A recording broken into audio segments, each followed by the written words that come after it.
Friends, welcome to my channel. இன்னைக்கு 3வது வாரம் சோமவார விரதம், 3வது திங்கக்கிழமை. இன்னைக்கு திருவானைக்கோயில் ஜம்புகேஸ்வரரையும் அகிலாண்டேஸ்வரியும் பார்க்க கிளம்புறேன். அதனால் அவசரமாக புளி சாதம் செய்ய புளிக்காய்ச்சல் அடுப்பில் இருக்குது.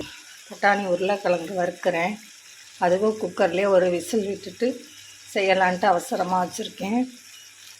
புளிக்காய்ச்சல் வீடியோ கொடுக்குறேன் பாருங்கள். புளிக்காய்ச்சல் ரெடி ஆயிடுச்சு. சாதமும் வச்சுட்டேன். அவ்வளோதாங்க. இனி பேக் பண்ணிவிட்டு குளிச்சுட்டு கிளம்புறதா கோயிலுக்கு விளக்கேற்றிட்டு. பாருங்கள், சாப்பாடு 3 பாக்ஸ் எடுத்துட்டேன். இப்போ பாருங்கள், பட்டாணியும் உருளைக்கிழங்கும் அது மேலேயே நான் வச்சிட்றேங்க.